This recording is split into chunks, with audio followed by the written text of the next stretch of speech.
Hi, I'm Bill Lynn. I'm the Vice President of Heritage Arsenal, and we have the honor today to have a special guest here in our facility, Michael G. Stahl, who is a two-tour veteran of the Special Forces in Vietnam. And we're talking about his specific Vietnam experience in his own words. And we actually have some props behind us. And what I want to do is inquire to Mike about the occasion that led to the eventual award of the Vietnamese Cross of Gallantry. And so I'd like you to set the table. You're in your first tour in Vietnam, more of a traditional tour than your second tour was. And this is in late 1968. 67. 67, Yeah. late 67. And go ahead and set the table for us on what your experience was. Well, this operation was a couple of months before Tet, and we were running normal patrols out of the A team, the A camp, and with CIDG. One company would usually go out, about 100 men, with two Vietnamese Special Forces advisors. They actually ran the program, and then we were their advisors. So we technically had no command. We could suggest what they could do. Our value came in is that they couldn't get air support or artillery or medevacs without an American on the radio. So as long as they needed that, we were safe. But we did work with them. I mean, I don't want to make it sound like a contentious relationship, but we actually could not say go this way or that way. We had a unique mission on this little patrol out, this 100-man patrol, and usually they were just security patrols. This time we actually had a goal. There had been a report of a weapons cache found, and we were heading south out of the A camp to see if we could find this weapons cache and destroy it or whatever we would do. And we hadn't been out except still at that morning. We got up onto a rise and make a commo check back. And while we're making that commo check, they let us know that just near us, relatively near us, we had what they called a sister safe area. Safe area being around, like the A camp was the area. It was safe for the VC. What can I say? It was the no fire zone. Right. Anywhere out of that area, peasants or whatever were subject to being seen as VC. But if they came in to be safe, into that safe area, they went into our refugee program.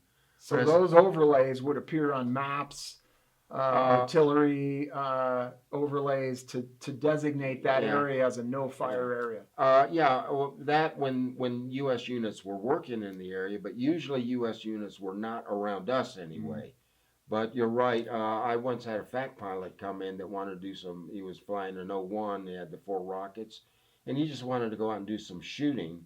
So I got to fly along with him to let him know when we were outside of the safe area that it was okay to fire a rocket into a hooch. Sure. But in any event, this was a sister safe area. In other words, if you take 2 overlapping circles, and it was a very quiet area. Had a couple of outposts with regional force, provincial force, RFPF. Called the Rough Puffs. The Rough Puffs is what they were referred to, the RPF. Right. And so explain their structure within the friendly Vietnamese structure. Well, they were like National Guard recruits. They would be recruited from the village or the area. They had regular ARVN, Republic of Vietnam officers as advisors, but they weren't directly affiliated with Special Forces. The ARVN did the training in that, but they were, again, another more mercenary force, and very small, much smaller. We're talking about platoons instead of battalions, or a company instead of a battalion. Fairly watered down as far as their battlefield capability, would you say? Or? Never did offensive, okay? Yeah. Strictly a defensive unit. They would hold the outpost or whatever around the village, and hopefully if there was some attack, they would try to repulse it. But I honestly, of course, you don't hear everything about the country, but I honestly don't ever remember hearing of a Rough Puff unit actually being in combat.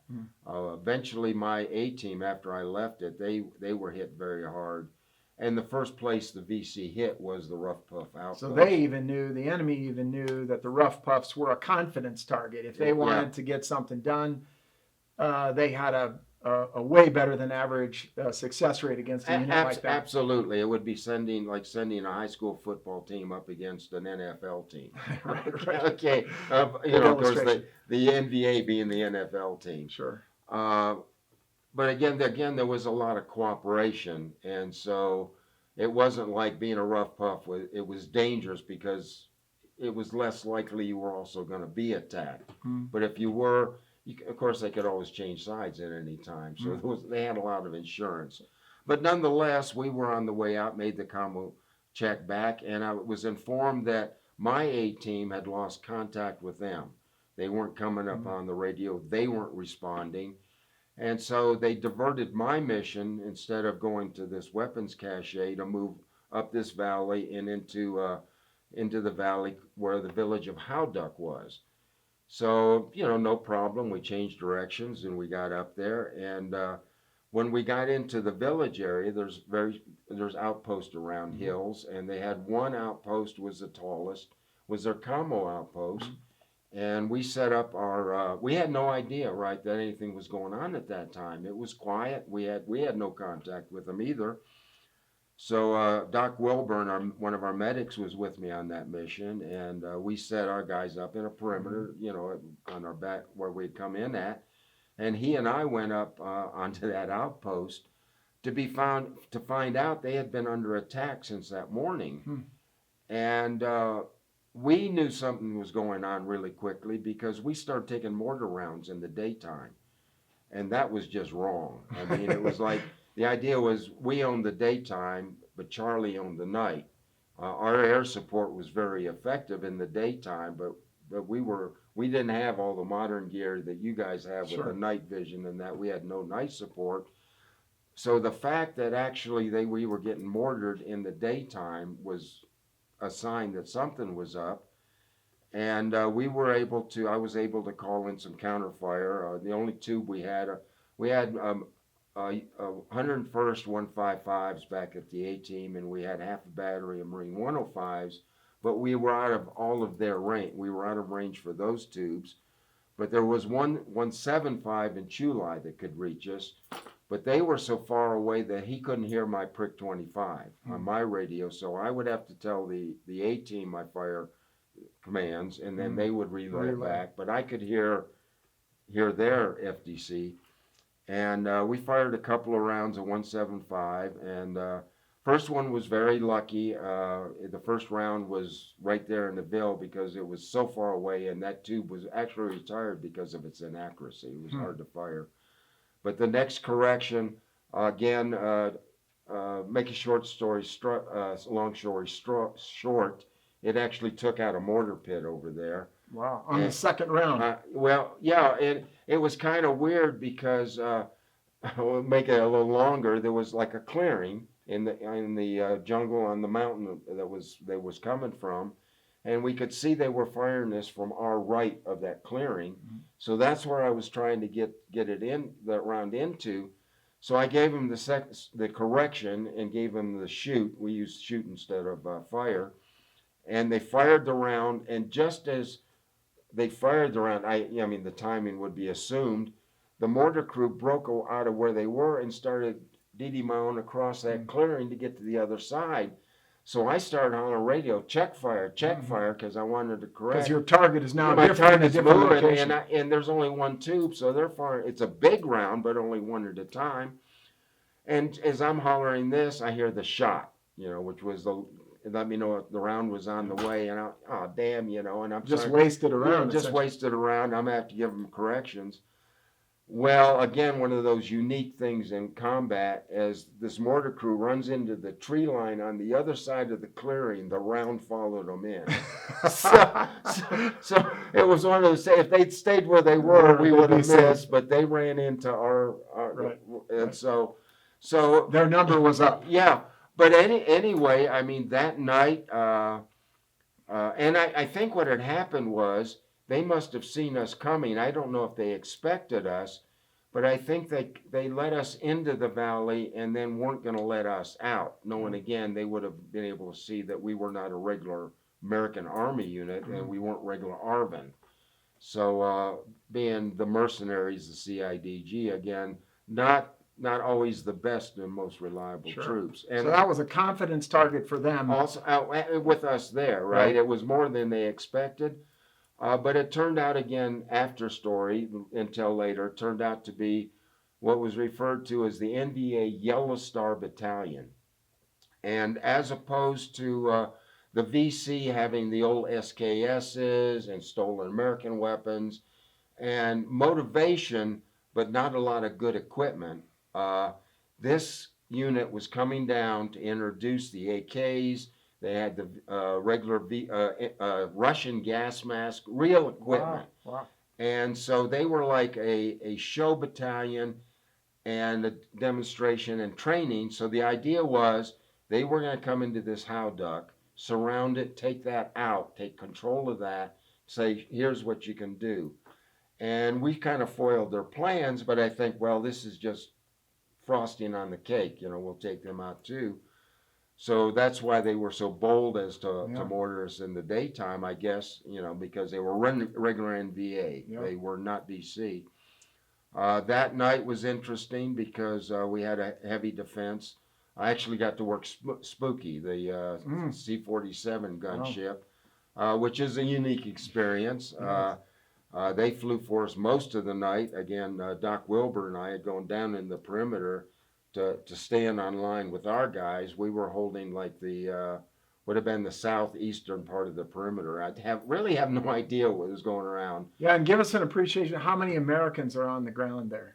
Two. Just you and Doc Wilbur. Doc Wilbur, right. And when you say Doc, you mean your medic, right? He was the medic. So all medics were Doc. Of course. It's like in World War II, all combo guys were Sparks. right. But so it's two Americans on the ground with this watered down unit of South Vietnamese. 100 CIDG, and I'd have no idea how many RFPF. I had no real interaction with them, and one interpreter, so communication was difficult. So we were just doing the best. And you're out of artillery range to a large degree. Yeah. Most of the tubes, as you call them, these are our indirect fire assets, have long passed their range to get to you. So normally, like one other operation, I had 155s. Closer in, we could fire those 105. So you had your fire support was right there on your base, but we had gone outside their range, and that 175 tube never fired them again. It just wasn't practical. So it would have to be relying on air support primarily. But at night, like I said, you didn't have any fast movers, the jets. You didn't have SPADs, the slow propeller, no gunships. So you hunkered down and just hope for the best. But we got that Spooky out there. And, of course, with them, they didn't aim their guns. The pilot aimed it. The crew in the back kept loading. Yet they had two Gatling guns that fired, I don't even want to say now, I think it was 1,000 rounds a minute. Got awful fast. I used to know the stats. I do know they told us when they sprayed an area, there'd be around every foot of a football field. That'd be, so they were a psychological as well as devastating weapon. It was very interesting because they were dropping the flares, parachute flares by night. Of course it's dark. Which took our night vision away, but we could see any creepy crawlies coming in. And then they were using those guns, and it was so amazing because I don't know, again, how many tracers they had per rounds, but it wasn't that many. But nonetheless, when they would fire, the first thing you would see would be the stream of tracers coming down. And it was beautiful. That orange tracers looked like a fire hose.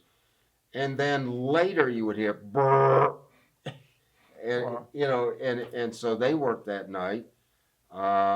Yeah, because it looks like a continuous, but that there's actually ball ammo between each one of those. Yeah, and so they fired short burst, but it was like the pilot would bank the plane. Those guns were fixed, and they would bank the plane on the target, and then circle So around. he's got a form of a sight out of his left window. And they would, they would direct the fire by the attitude of the aircraft, which I thought was just amazing the way they did that.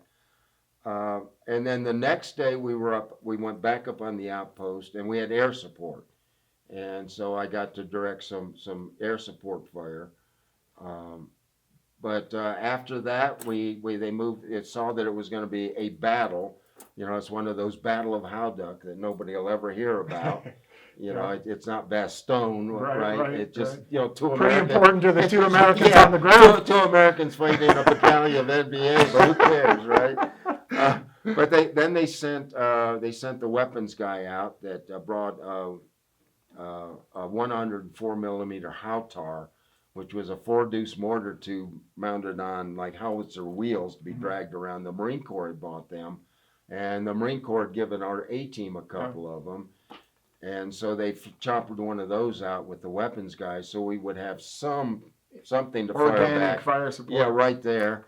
And interesting enough, my first 1.7 round went short into the Ville at the base of the hill we were on. So if they'd been off a little bit, it would have been a friendly fire occasion for us. Wow. And the first round they fired out of that 4-deuce tube, it was a short round, and they were famous, like the 175, for having short rounds. So it went into the Ville.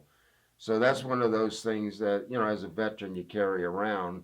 Not directly responsible, don't really know, but collateral damage. That in trying to win the war, you kill. Right. War is a messy business. Yeah, but obviously, I mean, in that kind of a guerrilla situation, any dead Vietnamese was automatically VC. So that eased the conscience a little bit. So you're recommended for the Vietnamese Cross of Gallantry by the Vietnamese. Yeah, and that was kind of unusual. It was unusual for Americans to get Vietnamese awards. Sure. Occasionally, Vietnamese got American awards, but it didn't go around. And we just happen to have your Vietnamese Cross of Gallantry behind us. But not only is this the actual Vietnamese certificate, but the medal itself, and it actually has the French style prong behind, which is the Vietnamese took from the French tradition. And we actually have, what's really great is the actual Vietnamese orders typed on some very low quality paper, hand typed all the way through. And these are various people that are being cited. And in Vietnamese, here's Michael G. Stahl. And you would have to have this translated. And that's the process is on the 1st of November, they're recommending you for this. And by the time they approve it, in April, 4 months later, you're already back in the States. Well, I wasn't back in the States yet. This is the thing. Okay, first of all, when we got back after this was all settled down, there was a big formation at the A-team. We all lined up, and wheels came in. Colonel Ladd, 5th Group Commander, some big Vietnamese general, and the Vietnamese Special Forces and the American Special Forces. We were all congratulated. Because of the fact that we won the battle. I mean, we didn't win the battle, but they didn't take over Howduck. So the fact that we held them off was a big deal to them. Right. So you get the congratulations ahead of the actual medals. And so we see here that for the action in November, something was written later, and then finally in April they got around to signing the paperwork. But it had to be the next year that I actually got it, because I de-roased in August, but I didn't start language school until January of '69. So that's when I finally got some paperwork, got this, and you have to have orders from the Department of the Army allowing you to accept the foreign decoration and to wear it. So it took that long for the process. And it was after 2000 before I actually got somebody to translate this for me and found out what it said. Wow. And it does say LLDB here, which is the Vietnamese Special Forces. It is to you, your serial number. So it's a very unique because it's very personal to you. This isn't a rubber stamp. Right. It's actually talking about your action, though some of the details in here are not exactly accurate. And signed in Vietnamese, so... And I have no idea what these, I spoke Arabic and German, but I didn't. But not But Vietnamese. not Vietnamese. But a fabulous, Yeah. a fabulous tribute from our partner force to you. Yeah.